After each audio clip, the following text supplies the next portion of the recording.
A spoon? Who does that? On to our next story. There's some current news concerning an electrifying new discovery. It might spark an interest. This next story doesn't have to do too much with a salt, but it has quite a bit of battery. There's a new discovery of supercapacitors, a revolutionary battery. I talked to Alon earlier this week about the discovery. On a basic level, what's the difference between a supercapacitor and a battery? Basically, they're on opposite ends of a spectrum in terms of power and energy. Would you care to elaborate? Batteries can exhibit high energy density, but they do have a low output efficiency. So then, what do supercapacitors have that normal batteries or capacitors don't? Supercapacitors have a high energy density, and when it comes to outputting energy, they're much more efficient. How do the supercapacitors fare in terms of reliability? They are very reliable. A research team put them under mechanical stress, and they recorded this performance, and it was very good. And what are the practical uses of supercapacitors in our society? Since they can charge so quickly, we could use them for our electric cars, and we can also use them for our cell phones. Do you see supercapacitors as a replacement for batteries in the future? Yes, as I said before, they're very efficient, and since they're made of carbon, they're completely biodegradable. Is there a profitable industry for supercapacitors? Well, companies haven't started using it yet, but since they have many applicable uses in basically any electronic device, there should be. Then how do you make these supercapacitors? Well, since graphene is a huge part of these supercapacitors, and it's been just recently discovered how to make them more efficiently, it's quite simple. It was a pleasure, Alon. I can't say the same. I didn't want to shake his hand anyway. Our reporter Beckett has more on the production of graphene supercapacitors. Thank you, Kyle. Earlier this week, I met with some experts trying to develop and figure out the secrets behind the graphene supercapacitor. Let's go see. So what exactly is the difference between a battery and a supercapacitor? I mean, what exactly have you created? Batteries and supercapacitors are on completely different spectrums when talking about power and energy. We relate this to a runner. A runner for cross country is able to run for a large amount of time for long distances, whereas a sprinter for a track would be able to run a short amount of distance in a short amount of time. Like that, energy density is pretty much how far the runner can go, whereas power density is how fast the runner can go.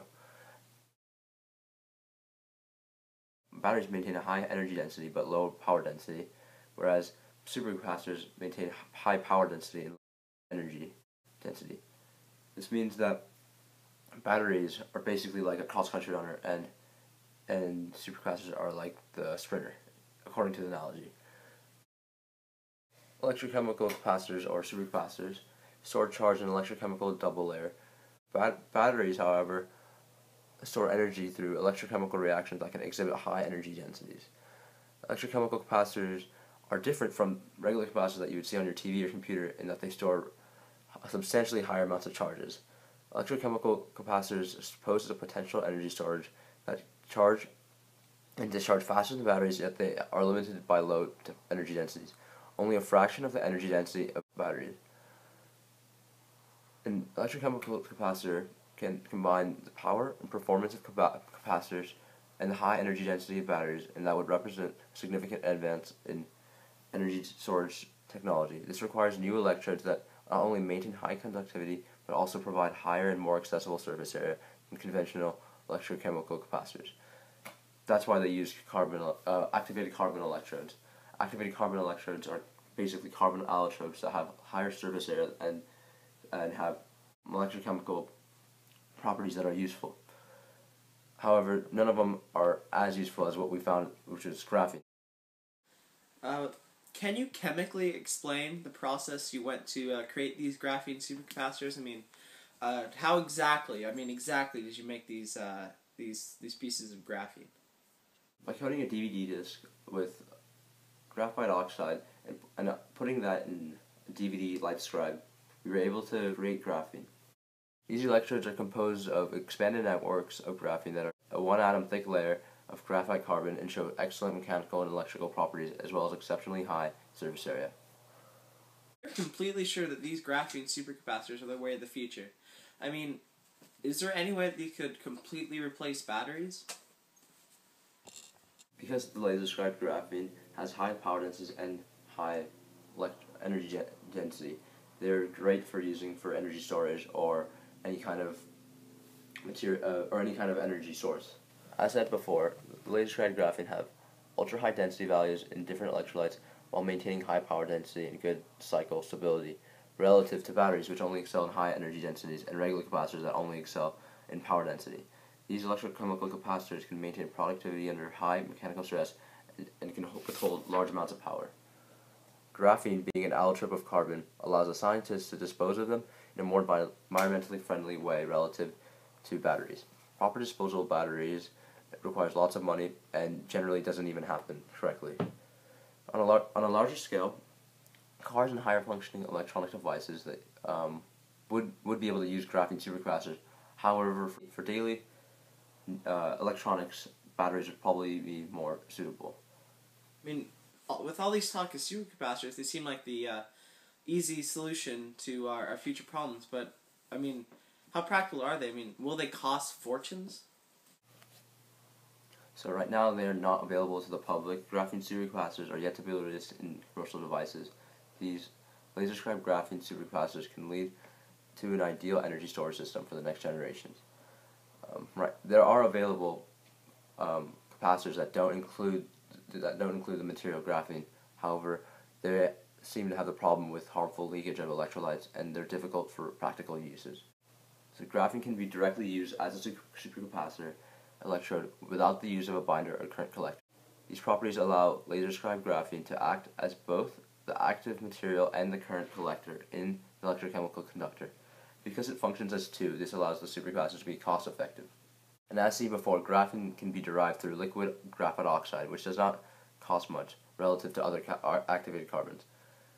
The graphite oxide is manufactured at a ton scale and at a low cost.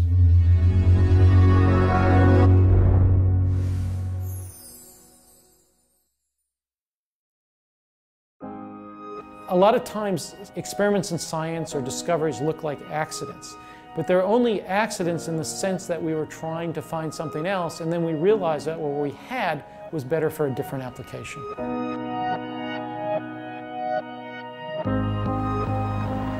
Graphene is a single layer of carbon. It's one of the strongest materials ever known, and it's completely flexible.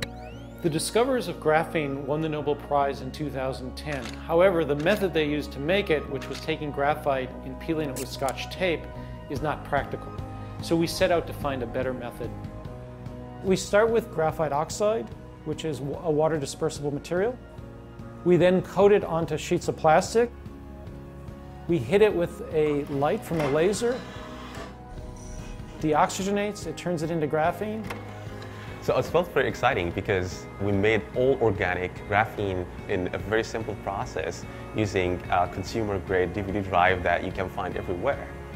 But the real discovery was yet to come. I think the eureka moment that you're looking for was not exactly that. The real exciting discovery came when Maher dragged me into the lab and he said, "Take a look at this." And he just took a light bulb and he just turned it on with this little piece of graphene. But the amazing thing is, it doesn't stop working.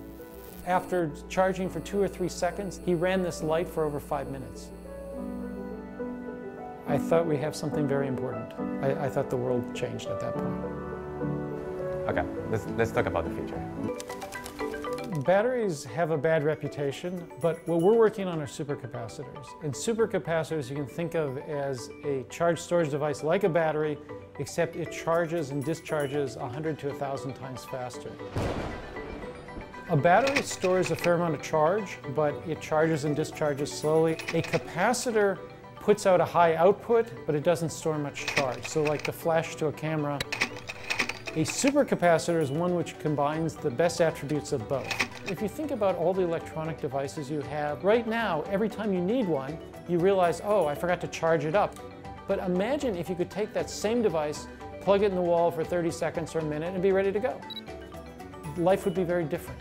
And eventually we'll get to things like electric vehicles. Now you pull into a gas station, well, you'd pull into a charging station and within a minute it would charge up your car.